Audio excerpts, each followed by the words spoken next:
Confidence sportive, le podcast qui parle des émotions du sport.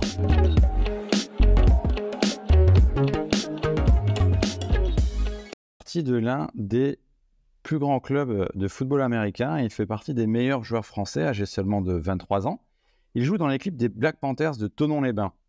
Également équipe championne de France en 2019, il pratique un sport encore méconnu en France et peu pratiqué, mais qui tend à se développer. Pour remédier à cela, il a décidé d'associer ses talents de vidéaste à sa pratique sportive pour développer une chaîne YouTube qui suit son quotidien de sportif de haut niveau. J'ai nommé Léo Sartell. Comment ça va, Léo ? Ça va très bien. Alors, meilleur joueur, on n'y est pas encore, mais on essaye de s'entraîner pour le devenir. Comment ça va au niveau physique ? Au niveau physique, en ce moment, bof. Je viens de me faire une rupture des ligaments croisés antérieurs au dernier match, mais sinon, à part ça, tout allait bien. Voilà, c'est la première fois que j'ai une aussi grosse blessure. Ça va être un long processus de réhabilitation et pour revenir au meilleur de mon niveau, mais c'est pas grave, ça fait partie de la vie de sportif de haut niveau. Tu me disais en off que c'était un peu dommage par rapport aussi à la saison que vous êtes en train de réaliser en club. Ouais, c'est une des meilleures saisons de l'histoire des Black Panthers. On est en demi-finale européenne. En gros, c'est l'équivalent de la Ligue des Champions au football traditionnel. Il y a par pays environ 2 équipes, donc l'équipe championne et l'équipe vice-championne, qui rentrent dans un tournoi qui s'appelle la CUFL. Et ils s'affrontent. Et là, on est en demi-finale. On affronte l'équipe championne d'Allemagne. L'Allemagne qui est le plus gros pays du football américain en Europe. Et malheureusement, je ne pourrais pas participer à ce match. Je suis un peu triste. Mais mon équipe va faire le travail. Et puis voilà, niveau niveau francophone, pardon, dans le championnat français, on est pas encore champion, oulala, on est premier du classement. Et puis on attaque les playoffs très rapidement là. Donc il y a des grosses échéances qui arrivent et malheureusement, tu suivras ça, mais plutôt en mode supporter par rapport à ton équipe. Est-ce que tu as eu des autres blessures déjà dans ta carrière d'ailleurs ? Cette saison, elle était un peu rythmée par quelques blessures, malheureusement. Je me suis fissuré un morceau de cartilage dans le ménisque au début de la saison, juste avant le début de la saison, mais dans l'autre genou. Donc ça m'a éloigné des terrains pendant 8 semaines. Et puis je suis revenu, et puis là j'ai eu cette grosse blessure.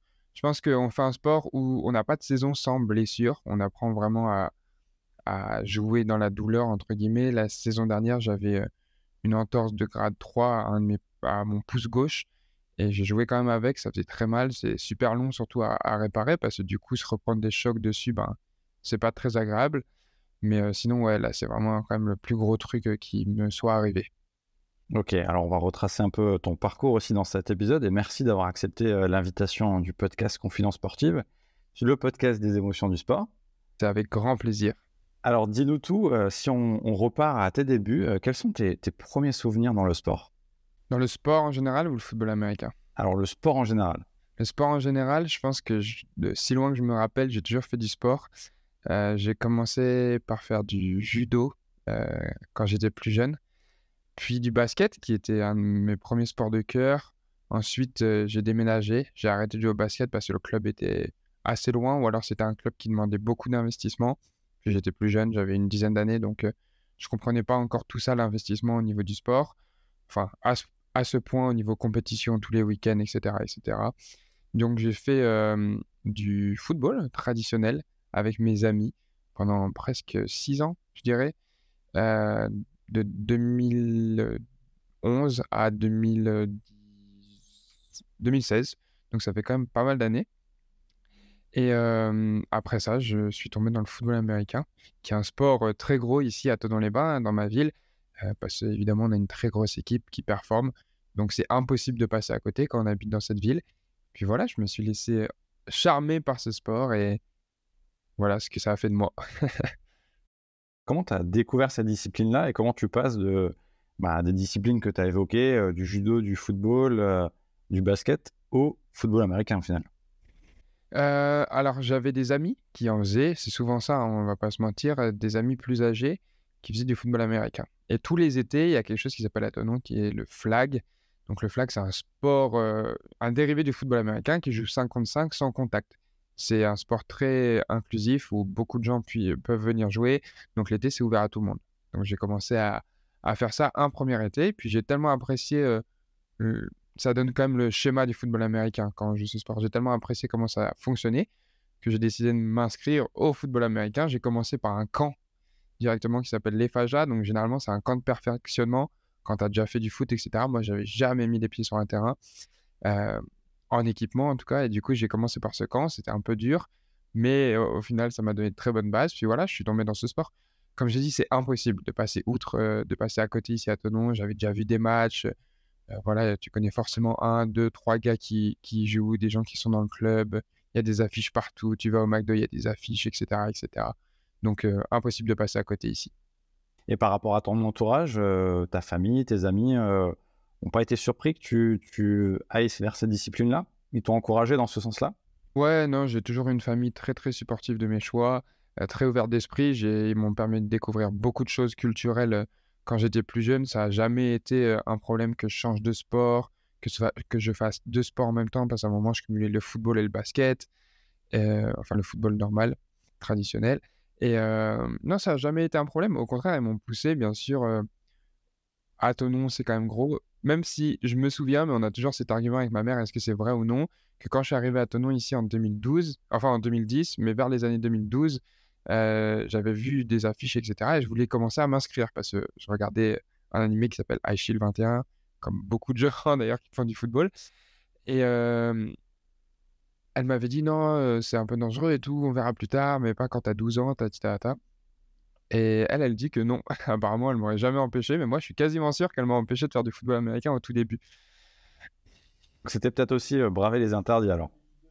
Ouais, bah, pas plus tard. En vrai, pas plus tard, c'était pas forcément braver les interdits. C'était plus trouver un sport où je pense que j'avais une perspective un encadrement très pro, entre guillemets, qui pouvait m'apporter aussi un entourage positif parce que les gens que je fréquentais qui faisaient ce sport, c'était des gens qui étaient appréciés par beaucoup de personnes, qui étaient des bonnes personnes, des bons humains. Mes parents, ils les appréciaient aussi. C'était un bon entourage. Donc voilà. Alors, pour expliquer justement à nos éditeurs, auditrices, le football américain, c'est spectaculaire, mais il y a surtout des règles à respecter. Est-ce que tu peux nous expliquer ce sport et qui peut aussi s'apparenter à une partie d'échecs? Ouais, ouais, ouais, très très juste la comparaison avec les échecs. D'ailleurs, beaucoup de coachs et de joueurs de football américain sont très doués aux échecs. C'est un jeu qui joue beaucoup. Pas moi, malheureusement. Faudrait que je m'y mette. En gros, c'est un jeu de gagne-terrain. Donc, le but, c'est d'avancer sur le terrain pour aller dans la zone adverse et marquer ce qu'on appelle un touchdown. On a trois équipes distinctes au sein d'une même équipe. On a l'attaque, la défense et les équipes spéciales. Il faut savoir qu'un joueur qui joue en attaque jouera toute sa carrière en attaque, généralement, mais il joue jamais en défense. Et il joue des fois sur les special teams, les équipes spéciales qui sont un mélange des deux unités. On prend des joueurs des deux unités. En attaque, le but, c'est on a 4 tentatives pour faire 10 yards, qui est l'équivalent de 9,61 m, quelque chose comme ça. Si on valide ces 10 yards, que ce soit en 1, 2 ou 3 ou même 4 tentatives, on a un nouveau contrat de 10 yards. Et de 10 yards par 10 yards par 10 yards, etc. En grattant du terrain comme ça, on essaye d'atteindre la zone d'en but. Évidemment, on peut faire plus de 10 yards sur une seule action. Si c'est une longue passe, une longue course de, je sais pas, 55 yards, on avancera dans ce cas-là de 55 yards. Et un terrain, ça fait 100 yards. Donc voilà, c'est ça les règles de base. La défense doit arrêter l'attaque doit scorer. Et puis, on a des gens qui mettent des coups de pied. Et pour suivre un match, en termes de durée, j'ai l'impression que ça peut durer très très longtemps. Est-ce que c'est un mythe ou est-ce que c'est une réalité? Alors, c'est une mi-mythe, mi-réalité, entre guillemets. Ouais, c'est quand même long. Déjà, c'est un sport américain, donc il faut savoir que le temps de jeu, c'est pas le temps que va durer un match. Quand on va avoir un match de foot traditionnel, c'est 90 minutes. On sait qu'on va avoir demi-temps de 45 minutes. Voilà. Un peu de temps additionnel, mais voilà. Le football américain, nous, comme on le joue en France, c'est 4 quarts-temps, du coup, de 12 minutes. Donc, ça fait 48 minutes de jeu, mais un match ne dure pas 48 minutes. On n'a même pas 48 minutes de jeu effectif. Un match dure environ 2h30, je dirais. Et puis, en tant que joueur, on a environ chacun, donc dans chaque escouade, on a environ 8 minutes de jeu effectif. Voilà, donc c'est quand même le temps effectif et le temps de durée du match par rapport à ce que tu disais, 2h30. C'est vrai qu'il y a un grand différentiel par rapport à ça. C'est quoi les qualités justement qui sont primordiales pour être un bon joueur de foot américain? Je suppose qu'entre l'attaque, la défense et la partie spéciale, il y a des grandes disparités. Ouais, ouais, je pense que c'est le sport le plus inclusif du monde. J'ai pas peur de dire ça. On a de toutes les shapes, toutes les body size. Hem, voilà, on a des gros, grands, des petits, des rapides, des plus lents, des plus forts, et cetera, et cetera. Donc il y a pas un physique parfait, il y a pas, un physique prédéfini, même si quand même à peu près on rentre de plus en plus dans quelques standards. Par exemple, si tu fais 1,90 m pour 135 kilos, tu joueras sûrement sur la ligne offensive ou défensive. Donc protéger le quarterback ou alors essayer justement d'aller plaquer le quarterback. Et voilà, si tu es un gars rapide, assez fin, etc., tu joueras sûrement receveur ou defensive back, ce qu'on appelle, donc ce qui couvre les receveurs. On commence à enfin, il y a de plus en plus évidemment des standards. Non, je dirais même en fait non, qu'il y a de moins en moins de standards parce que quand on regarde la NFL, donc qui est la National Football League, la ligue professionnelle américaine de football américain, il y a quelques années, c'était vraiment, faut être grand, super musclé et courir très vite pour jouer receveur. Pour être linebacker, faut être, donc c'est en défense, faut être, très, très carré, très, très costaud et en fait, on rentre dans une ère du football américain où la stratégie et tout ce process mental est tellement important, tout ce qui est technique est tellement important qu'on voit beaucoup de receveurs beaucoup plus petits performer maintenant, même des quarterbacks petits, et cetera, et cetera. Donc ça veut dire qu'il y a une évolution aussi de la discipline depuis quelques années, c'est ça? Ouais, ben, je pense que c'est un sport qui évolue de chaque année et en permanence. C'est tellement un sport de stratégie où, au final, les stratégies, elles arrivent, elles se créent. Comment ça se crée au football américain? Ça part généralement du niveau high school, donc le niveau du lycée aux États-Unis, où les coachs sont les plus créatifs parce que, entre guillemets, il y a moins d'attentes. Donc de là, il y a des jeux qui se créent, des jeux en offense, en defense. Les coachs universitaires, ils voient ça, ils s'en inspirent. La NFL voit ça, s'en inspire. Sauf qu'en NFL, tu vois, tu as un nouveau jeu qui arrive, il y a directement des esprits pour les contrer. Et du coup, c'est toujours comment on renouvelle le football, comment on renouvelle les attaques, comment on fait avec les éléments qu'on a aussi. Si on parlait des échecs, ch- toute équipe est différente, chaque équipe a des éléments différents et il faut savoir les utiliser au mieux. Tu parlais justement du football américain et depuis quelques minutes, c'est la référence par rapport à cette discipline-là. Est-ce que, il y a un vrai impact derrière sur le football américain en France? Comment vous vous inspirez ou non d'ailleurs du modèle américain? Ouais, je pense qu'il y a un impact un peu plus léger. Je dirais qu'il y a quand même des années de délai, entre guillemets, entre le football en Europe et aux États-Unis, évidemment, notamment dû aux infrastructures, à l'encadrement, à la professionnalisation de ce sport. C'est un sport qui demande beaucoup d'investissement, de temps. Donc, quand on joue en Europe, on est semi-pro. Enfin, même pas, on n'est même pas semi-pro, que dis-je, on est amateur.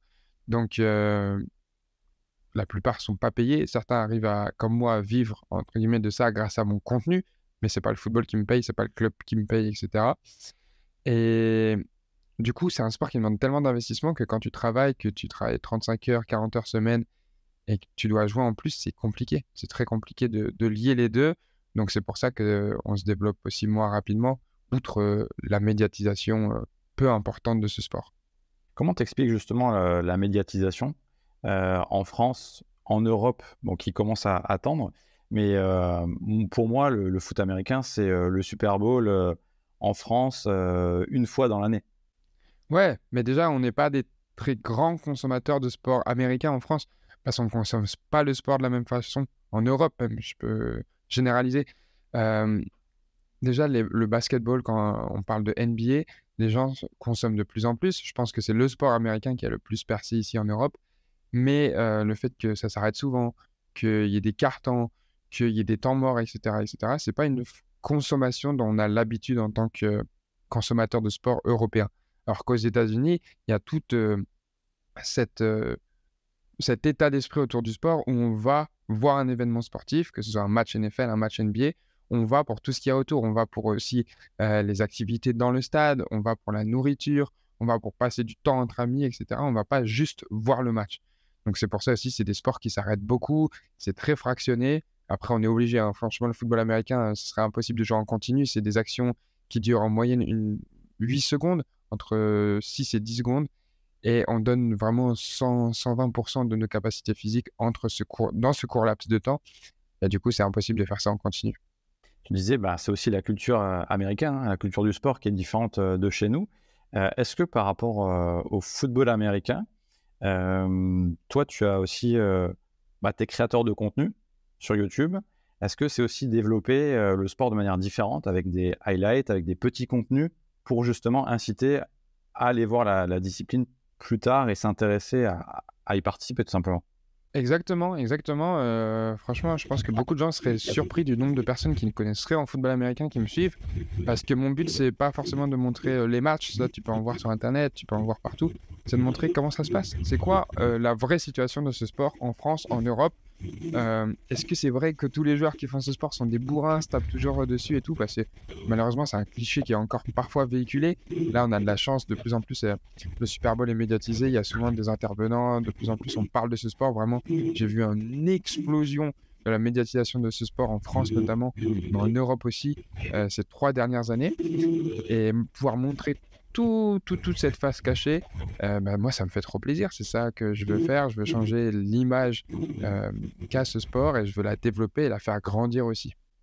Comment tu as eu l'idée justement de créer ce compte YouTube?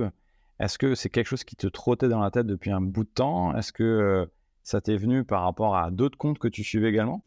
Non, pas du tout. En fait, moi, j'ai toujours fait des vidéos YouTube. De plus loin que je me rappelle, quand j'avais 11 ans, même avant, 9 ans, il y avait la caméra de ma mère et j'ai toujours filmé tout ce que je faisais. Je sais pas, j'ai toujours eu cette addiction à filmer, à utiliser un logiciel de montage, à couper, à remettre ensemble, etc., etc. Que ce soit des vidéos de vacances quand on partait, quand on était jeune, ou alors des vidéos que je filmais avec mon frère dans le jardin. J'ai toujours fait ça. Quand j'étais au collège, je mettais déjà des vidéos sur YouTube, mais c'était des petits sketchs, des petits trucs. C'est rien à voir avec ce sport que je ne pratiquais même pas à l'époque.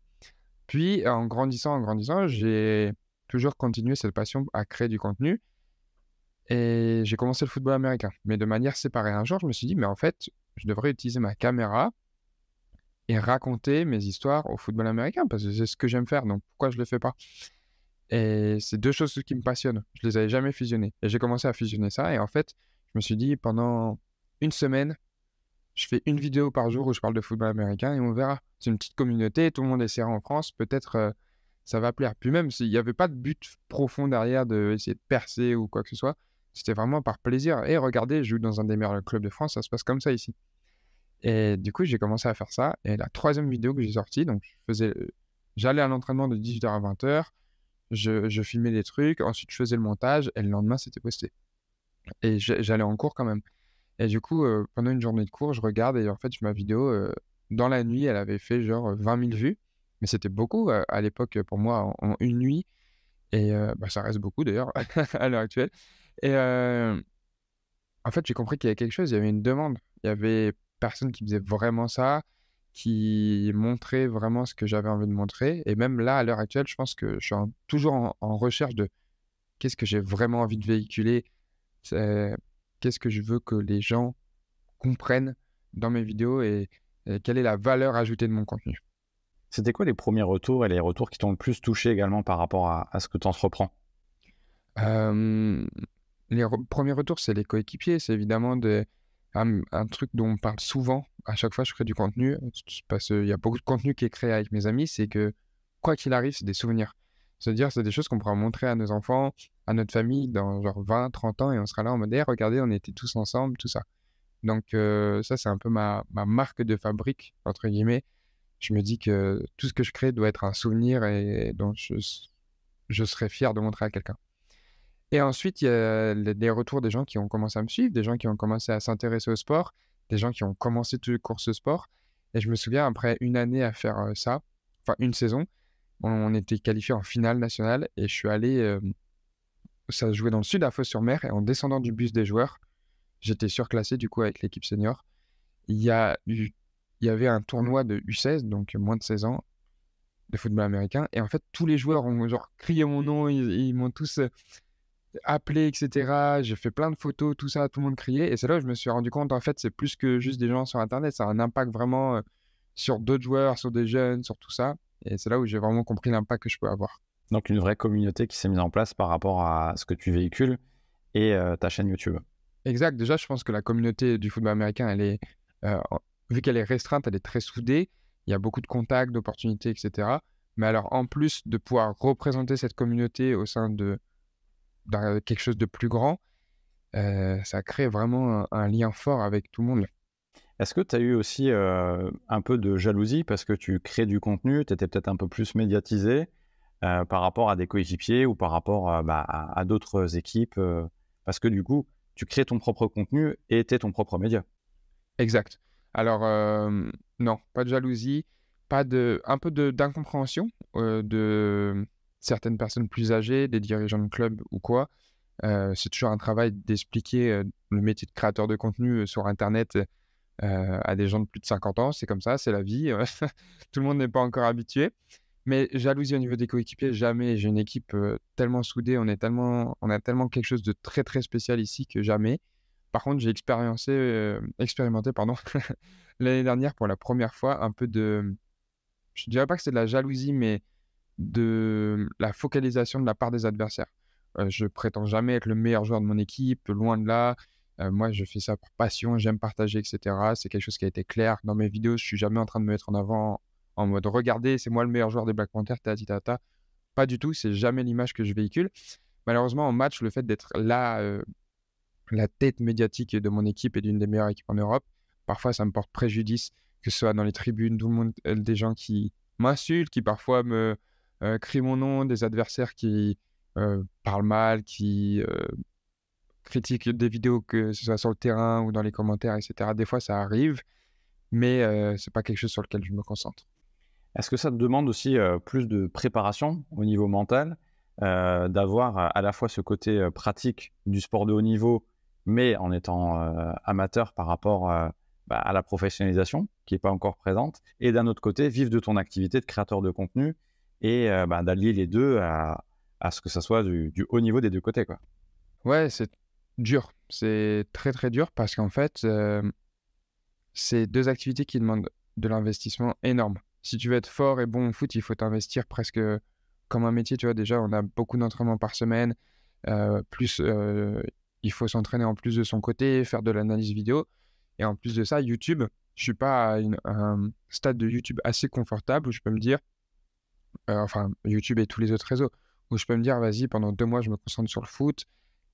C'est pas je peux pas faire que ça. Il faut que je fasse, du contenu et puis aussi ça me fait plaisir. J'en fais pas parce que je suis obligé, mais c'est ça qui m'anime et en fait, ça prend du temps aussi de s'investir, de faire des meilleures vidéos YouTube, de faire des meilleurs montages, de trouver des meilleurs concepts, de raconter des meilleures histoires. Donc les 2 prennent du temps. Trouver une juste balance entre les 2, c'est quelque chose que j'essaye encore de faire et c'est très, très compliqué. Mais voilà, là avec les ligaments croisés en moins, il y aura un peu plus de temps pour se concentrer sur le contenu. Et puis ça te permet d'avoir un équilibre, de pas être que focus sur la pratique et d'un autre côté, d'avoir une autre activité de l'autre côté. Par rapport au championnat américain, qui est la référence, est-ce que tu as aussi des modèles et des références? En termes de création de contenu, Création de contenu, mais aussi par rapport à la partie sportive.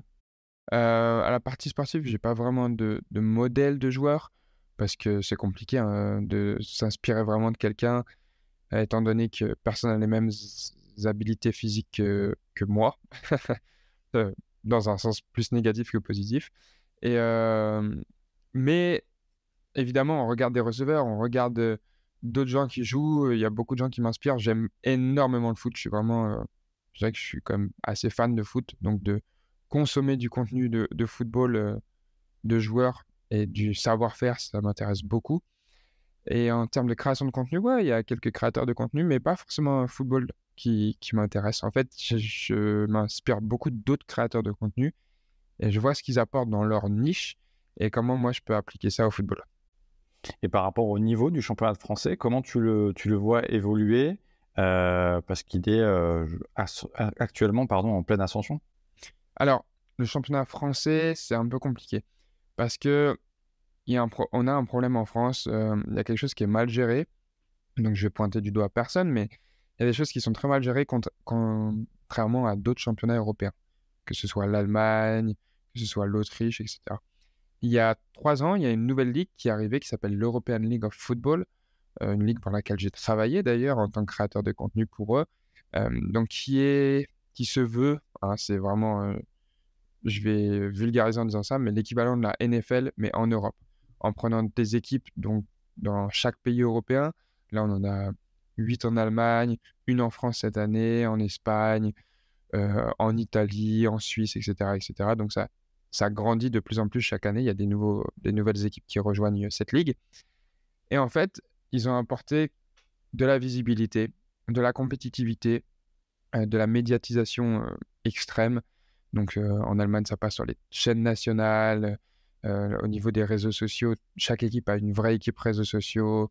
Enfin, c'est vraiment quelque chose de sérieux. Et puis une professionnalisation parce que tout joueur qui joue dans cette ligue est payé. Donc ils ne sont pas tous assez payés pour vivre, mais chaque joueur est payé au minimum une centaine d'euros.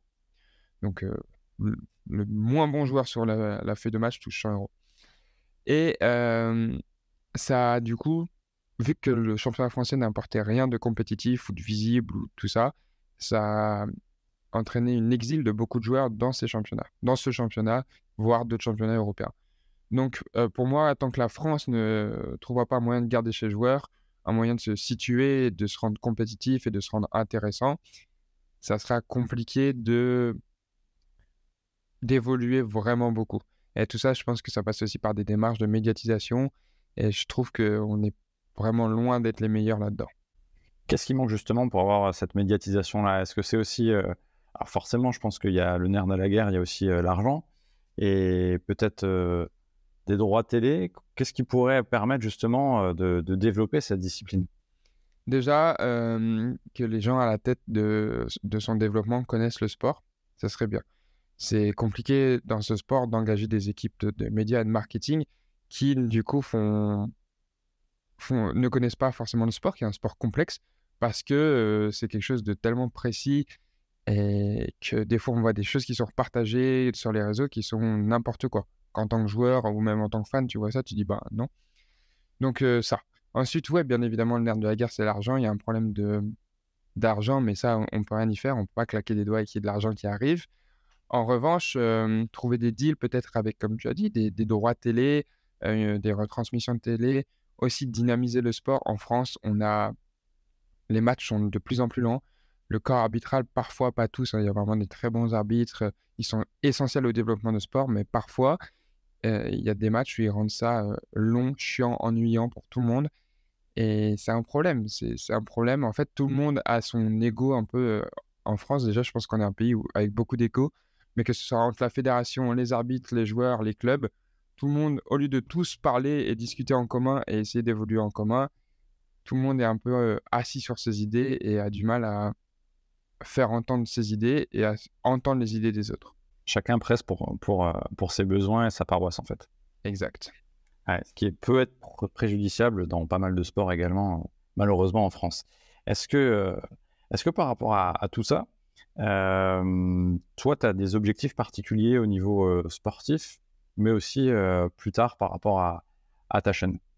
Alors, niveau sportif, bah déjà, là, j'ai un nouvel objectif qui va être de revenir en force pour la saison 2024.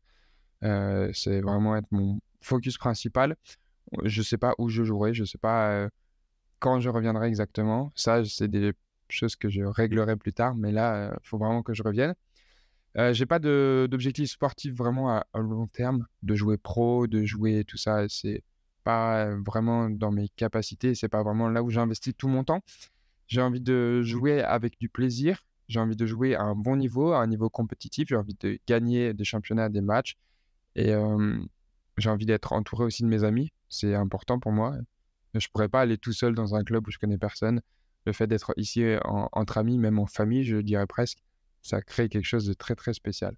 Ensuite, au niveau des objectifs sur YouTube, il y a un petit chiffre que j'aimerais bien atteindre, c'est les 100 000 abonnés. Je pense que c'est un premier palier que j'aimerais bien atteindre. Et en vrai, si on parle vraiment long terme, moi, ce qui me motive maintenant, c'est développer mon sport. Je veux avoir un impact sur le développement de mon sport en Europe. Et je pense que je suis sur le bon chemin pour faire ça. En tout cas, c'est le début de la route, mais il reste encore beaucoup de choses à faire. Mais je pense que c'est la bonne route que j'ai prise. J'aimerais avoir, je sais pas, un impact, créer des camps, créer un média, de la médiatisation par rapport à ça, peut-être racheter un club plus tard, développer un club, etc., etc. Mais avoir un impact au long terme pour que ce sport puisse grandir ici. D'où te vient cette partie de créativité qui est super importante dans le côté communication, réseaux sociaux, création de contenu tout simplement? Est-ce que c'est par rapport à ta formation que tu as pu suivre ou est-ce que c'est quelque chose que tu as toujours eu envie d'avoir, notamment avec la partie où tu disais que tu te filmais très tôt avec une caméra? J'ai jamais eu de formation, je vais peut-être décevoir des gens, mais j'ai que le bac S, donc je me suis jamais formé en vidéo, en tout ça. Déjà, j'ai des parents très, comme j'ai dit plus tôt, très ouverts d'esprit, qui m'ont vraiment, fait découvrir beaucoup de choses plus petits, que ce soit des spectacles, du théâtre, de la musique, des livres. Donc j'ai toujours été bercé dans cette créativité. Mes 2 parents, sont vraiment très, très créatifs, dans leur domaine et suite à ça, ben, voilà, c'est juste quelque chose qui a toujours été en moi et c'est une des qualités que je sais que je possède et du coup sur laquelle je travaille, que j'essaye de développer et il y a des choses que j'essaye de plus en plus de pouvoir mettre sur papier, pourquoi j'arrive à faire ça, pourquoi ça c'est beau et ça c'est moins beau. Mais c'est très dur, c'est juste un instinct souvent et c'est dur à analyser donc voilà, c'est juste quelque chose que j'ai sur lequel je travaille. Et la partie de la monétisation, est-ce que c'est quelque chose qui a été compliqué pour toi de passer de la création de contenu à aussi essayer d'en vivre? Non, pas très compliqué parce que en fait, j'habitais chez mes parents, hem, puis j'ai commencé à faire, du coup, mes premiers chèques. J'ai eu un petit travail, dans un hôtel au début, puis vraiment, j'ai vraiment pas tenu longtemps et après ça, je vivais chez mes parents. Avant de faire de la création de contenu et d'être monétisé sur YouTube, j'utilisais mes, entre guillemets, «talents» de vidéographe pour faire, des vidéos de mariage, des vidéos de sport, des vidéos comme ça. Ce qui m'a permis de mettre un peu de côté et au final, ça s'est fait très progressivement. Je dirais que maintenant encore, j'ai quelques contrats comme ça en freelance, rarement ou avec des gens que je connais, hem, pour les aider et cetera. Donc ça me permet aussi de vivre. Mais non, ça s'est fait assez, de manière assez, lisse et puis ouais, j'arrive à en vivre et à faire pas mal de trucs cool à côté. Je suis aussi dans un environnement qui coûte pas tant cher. La vie ici à Thonon, ne coûte pas, des milliers et des cents. Donc c'est pour ça que j'arrive à en vivre ici aussi. C'est top parce que du coup, c'est un message aussi pour ceux qui veulent se lancer ou qui font de la création de contenu et de se dire que pas forcément besoin d'avoir de la formation, mais que ça peut être de la formation en ligne, ça peut être se former soi-même et aller voir à droite à gauche ce qui se fait, créer, tenter et voir si ça prend derrière, quoi. Ouais, bien sûr. Moi, j'ai regardé tellement de vidéos YouTube, hem, dans ma vie, mais surtout avant de vraiment me lancer le format, qui marche actuellement. Je me suis j'ai beaucoup analysé. J'ai cet esprit un peu critique, je prenais une feuille et un papier, je disais: «Pourquoi j'aime cette vidéo YouTube?» et je notais les choses et maintenant il y a tellement de chaînes qui forment, de comptes Twitter qui forment, des petits tips et cetera. On peut tout apprendre sur internet et donc ça vaut le coup. Justement, la création de contenu, il y a énormément de choses qui explosent, surtout depuis le Covid, depuis le confinement où il y a eu un essor, mais il y a eu TikTok, il y a eu d'autres contenus. Maintenant, il y a les YouTube Shorts. Est-ce que c'est difficile d'être toujours à la page? Hem, je pense pas que ce soit difficile et je pense pas que ce soit quelque chose qu'il faille faire. Surtout être toujours à la page, toujours au dernier truc trendy, c'est pas quelque chose qui t'aidera à te développer au long terme, je pense. Alors que développer ton image de «marque» entre guillemets, hem, ta créativité, ton histoire, qui tu es, ça c'est important et ça c'est un travail très long et ça paiera toujours beaucoup plus à la fin que, essayer de s'adapter aux trends, aux choses, qui fonctionnent. Alors évidemment, comme pour les créateurs, de contenus horizontaux, donc sur YouTube, des vidéos longues qui maintenant doivent, créer aussi personne oblige à créer des contenus verticaux, mais c'est quand même quelque chose de très viral et qui fonctionne beaucoup, qui permet de se faire découvrir et ben, c'est a peut-être été dur, mais moi, j'essaye de toujours me former, aux derniers trucs et cetera, de regarder beaucoup de contenu par rapport à ça. Donc pour moi, ça a jamais été un problème. Mais en tout cas, ouais, je pense que c'est pas une bonne idée de vouloir toujours être, trendy et toujours dans les derniers trucs tendance. En tout cas, c'est top d'avoir des ambassadeurs de discipline. Toi, par rapport au football américain, je pense à Jules Marie qui fait du tennis, qui a une chaîne YouTube et qui justement dévoile son quotidien parce qu'il veut atteindre les qualifications de Roland-Garros. Et donc, on est vraiment dans les inside, les coulisses de qu'est-ce qu'un tournoi Challenger, c'est pas forcément un tournoi professionnel, etc. Donc, c'est assez plaisant à découvrir. Et puis, du coup, c'est le mode de consommation qui évolue. Par rapport aux émotions forcément du sport, est-ce que tu as des matchs particuliers que tu as vécu qui t'ont procuré une émotion vraiment forte? Ben, j'en ai 2 en vrai. 2019, on est champion de France de football américain. Du coup, ça, c'était une des premières émotions vraiment: «Waouh! On est champion là!» Genre, invaincus, on l'a fait tous ensemble. C'est la première saison où vraiment aussi, il y avait ma chaîne YouTube qui roulait aussi bien et donc tout le monde a pu suivre ça avec nous. C'était fort, c'était émouvant, c'était, à Lille et puis moi, je suis né à Lille donc il y avait aussi un petit truc de spécial. Donc ça, c'est la première vraiment émotion qui m'a: «Waouh! C'était fou!» Et l'émotion qui me reste le plus lourd, sur le cœur, c'est la saison dernière. On a perdu en finale du championnat de France à Thonon. Donc on était, le club organisateur. On s'est rendu en finale et on a malheureusement perdu.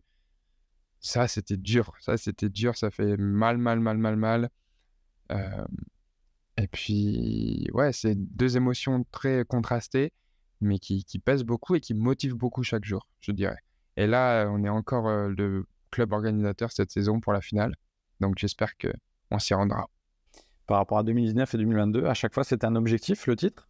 Ouais, ouais, ouais, on est dans un club compétitif, on n'a pas d'autre objectif que vraiment gagner tous les titres possibles. Et par rapport à ça, est-ce que tu as aussi des sportifs ou des personnalités dans le domaine du sport qui t'inspirent au quotidien de manière globale? Ben oui, mais en fait, c'est pas forcément des sportifs très, très connus. C'est les gars avec qui j'ai pu évoluer, ici au club, c'est aussi mes amis et c'est leur mentalité d'être toujours, moi, j'ai la chance de pouvoir en vivre, grâce au contenu, comme j'ai déjà dit, mais il y a des gars qui ont eu moins de chance, qui ont galéré et qui sont là, qui jouent, qui impressionnent chaque week-end, qui sont très, très forts.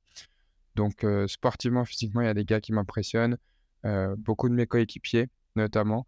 Je vais citer un nom, c'est Adel Bavdil, c'est un de mes coéquipiers et je dis c'est mon meilleur ami aussi et c'est impressionnant. Un joueur comme ça, c'est une pépite. Tout club, de toute équipe, de tout sport rêve d'avoir un joueur comme ça. C'est la personne, si on est un peu en dessous, si on a un problème, tu sais que s'il a le ballon dans les mains, il va créer une étincelle et ça va lancer quelque chose. Cette année, on est tellement soudés. Bah, on a chaque année été soudés, mais là, on a vraiment un truc de. On s'appelle le bataillon, surtout la défense, en fait, s'appelle le bataillon. Hem et ça crie, il y a quelque chose de très, communautaire et tout. On est vraiment, tous ensemble, très soudés, on passe énormément de temps ensemble. Donc ça, pour moi, c'est inspirant et après au niveau de sportifs plus célèbres, pour en citer quelques-uns, je dirais que, je sais pas, j'aime beaucoup LeBron. J'aime beaucoup toute la legacy qu'il a construit autour de son nom, de qui il est, et cetera.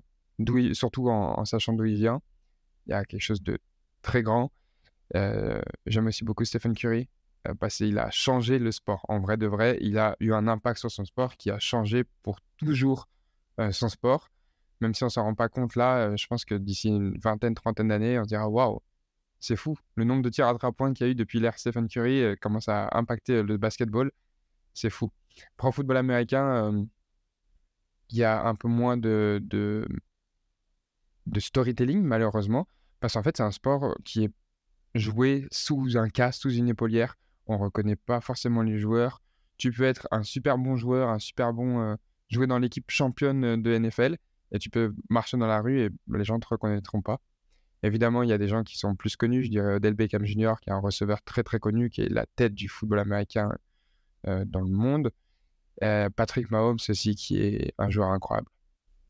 Par rapport à tout ça, quels sont tes objectifs? Enfin, plutôt, est-ce que tu te projettes de pourquoi pas jouer à l'étranger? Parce que tu as parlé des États-Unis qui t'inspirent par rapport aux sportifs, etc. Tu as dit qu'il y avait aussi une conférence européenne.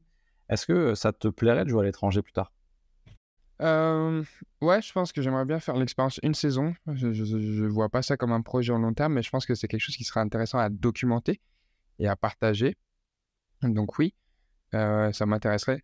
J'ai déjà joué au Canada, au collégial au Canada C'est l'équivalent d'une prépa, je dirais. En fait, c'est entre le lycée et l'université. C'est le cégep. Il y a ça que au Québec. C'est comme un community college aux États-Unis, je dirais. Et voilà, j'ai eu la chance de faire ça déjà. Mais bien sûr, pour une saison, pourquoi pas. Pour la suite, tes projets futurs de manière globale cette année, donc évidemment, ça va être la rééducation, on l'avait compris. Sur 2023, est-ce que tu avais des autres projets pour te suivre et pour aussi attirer un peu la curiosité par rapport à ton compte? Ouais, bien sûr, bah, évidemment, là, déjà, il y a toute la fin de saison qui à suivre sur mes réseaux. Donc, on attaque les phases finales du championnat d'Europe et du championnat de France. Donc, serons-nous champions d'Europe et de France la même année? Pour savoir, il faudra suivre ça sur YouTube. À côté de ça, il y a mon premier événement physique qui va arriver au début de l'été en région parisienne. Donc ça va être très, très, très, très, très cool. Et je prépare un voyage au Canada, États-Unis, euh, pour voilà, documenter un peu de la NFL, du football canadien, du football universitaire américain, aller visiter des universités, rencontrer des athlètes français qui jouent là-bas. Et puis voilà, en fin d'année, j'aimerais bien partir dans un pays très fort au football américain dont on ne parle pas souvent, qui est un pays assez fermé avec une culture totalement différente. Mais voilà, j'en dis pas plus. Assure. On va suivre ça sur ta page. D'ailleurs, pour te suivre sur les réseaux, on fait comment? Pour me suivre sur les réseaux, on tape Léo Sartel, Leosart2EL. Et puis c'est marrant parce que c'est mon nom sur tous les réseaux qui existent, donc de TikTok à YouTube en passant par Instagram. Et voilà, je pense que je suis quelqu'un qui partage la vie de façon vraie et de façon cool. Donc on ne peut pas se tromper, on tape Léo Sartel, quoi qu'il arrive, on tombera sur les contenus. Par rapport à tout ça, avant de conclure, quels sont en dehors du sport maintenant, pour parler de manière générale, ce qui te procure des émotions au quotidien? Alors, je pense que malheureusement, rien ne me procurera autant d'émotions que le sport. Mais s'il y a bien quelque chose qui me procure beaucoup d'émotions, c'est le storytelling, que ce soit raconter des histoires ou en écouter. Je trouve que c'est tellement fou comment on peut véhiculer des émotions dans une histoire en changeant 2 phrases dans une histoire, dans la façon de la raconter. On peut vivre des émotions totalement différentes et je trouve ça impressionnant, toute cette psychologie de savoir raconter une histoire. Parfait. La dernière question, c'est la carte blanche, Léo. Quel invité tu voudrais entendre dans le podcast Confidence Sportive, que ce soit quelqu'un du milieu du sport, coach, dirigeant, sportif ou autre? J'aimerais bien entendre mon ami et collègue Samy, qui est un créateur de contenu et qui lui, donc Unseen Samy sur les réseaux, qui lui a choisi la branche création de contenu et qui a laissé de côté le sport et qui parfois a un peu de mal par rapport à ça, d'avoir laissé le sport de côté.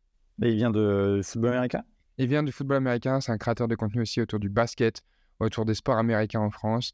Et puis voilà, il fait beaucoup de choses très très qualitatives et très très incroyables. C'est une très très bonne personne.